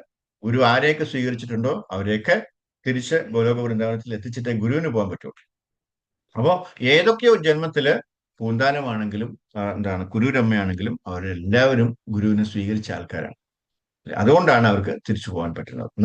നമ്മുടെ കണ്ണുകൊണ്ട്, നമ്മുടെ ദൃഷ്ടി കൊണ്ട് ആ ജന്മത്തില് അവരെ ഒരു ഗുരുവിനെ സ്വീകരിച്ചതായിട്ട് കണ്ടെന്ന് വരില്ല. പക്ഷെ അവർ നേരത്തെ സ്വീകരിച്ചിട്ടുണ്ട്. ആ ഗുരു എപ്പോഴും തന്നെ ഉണ്ട്, എപ്പോഴും ഉണ്ട്. ഹരേ കൃഷ്ണ. ഹരേ ഹരേ കൃഷ്ണ. കൃഷ്ണ. ഞാൻ പറഞ്ഞോട്ടെ പ്രഭു? ഞാൻ പറഞ്ഞോട്ടെ പ്രഭു? ഹരേ കൃഷ്ണ. പറഞ്ഞോളൂ പ്രഭു, പ്ലീസ്. പ്രഭു, കുറൂരമ്മയ്ക്കും നമ്മുടെ പൂന്താനം ഒത്തിരിമേനിക്കും ഒക്കെ ഭഗവാൻ തന്നെ ഗുരുവായിട്ട് വന്നതാണ്, അതെ, അങ്ങനല്ലേ? യെസ്. എല്ലാ അങ്ങനെയാണെങ്കിൽ കാര്യങ്ങളും ഭഗവാൻ തന്നെ കാണിച്ചു കൊടുത്തത്, ഭഗവാൻ തന്നെ ഗുരുവായിരുന്നു അവർക്ക്. അത് ശരിയാണോ അർജുനന് പ്രഭു? ഗുരുവായതുപോലെ അല്ലെ? അങ്ങനെ ചിലര് പറയണ്ട, എനിക്കും ഭഗവാൻ തന്നെ ഗുരുവായിട്ട് വരും, അങ്ങനെ ഞാൻ പോകുന്നു പറഞ്ഞിട്ട് സമർത്ഥിക്കുന്ന ആൾക്കാരുണ്ട്. ഹരേ കൃഷ്ണ. അപ്പൊ ഹരേ കൃഷ്ണ. ഒരാള് ഹോസ്പിറ്റലില് കിടക്കുക, പുള്ളിയുടെ ബില്ല് 3 ലക്ഷം രൂപ വന്നു. അപ്പൊ പുള്ളി നോക്കിയപ്പോഴത്തേക്കും ഈ മരുന്ന് വളരെ കുറച്ചേ ഉണ്ടായിരുന്നുള്ളൂ. പക്ഷെ പുള്ളി ഓക്സിജൻ വലിച്ചത് 2 ലക്ഷത്തി ചില്ലറ രൂപ. അപ്പൊ ഭഗവാൻ അന്ന് തൊട്ട് ഇന്ന് വരെ നമുക്ക് ഫ്രീ ആയിട്ട് തരുന്ന ഓക്സിജൻ എത്ര കോടി ഭഗവാന് കൊടുക്കേണ്ടി വരും. ഹരേ കൃഷ്ണ. ശരിയാ ഹരേ കൃഷ്ണ. എല്ലാവരും വരിക, പ്രഭുജിയോട് ആദരവപൂർവ്വം യാതൊരു മുടക്കവും കൂടാതെ കിട്ടുന്നതിലേക്ക് വേണ്ടി നമുക്ക് 2 പ്രാവശ്യം ഹരേ കൃഷ്ണ മഹാമന്ത്രം പറഞ്ഞ് വൈൻഡപ്പ് ചെയ്യാം. ഹരേ Hare Krishna, Hare Krishna Krishna, Hare Krishna, Hare Hare Hare, Krishna, Hare Hare Rama, Krishna, Rama Krishna Rama, Krishna, Hare Hare Hare, Hare, Rama Hare Hare Hare, Rama, Hare Hare Krishna, Krishna, Hare Hare Krishna, Rama, Hare Krishna Rama, Rama, Rama Rama Rama, Hare Hare Hare, Hare, Hare Krishna, Hare Rama Krishna, Krishna, Hare Hare Krishna, Hare Krishna Hare, പതിതാനാം ഭാവനേഭ്യോ വൈഷ്ണവേഭ്യോ നമഃ अनेकोटि वैष्णव की नाम संकीर्तन के हरे कृष्णा महामंत्र के शिला प्रभुपाद की जय। श्री अनंत पद्मनाभ स्वामी की जय। हरे कृष्णा प्रभु जी धन्यवाद। Hare Krishna, Hare Krishna, Hare Krishna Krishna, Krishna, Namaste. Hare Krishna.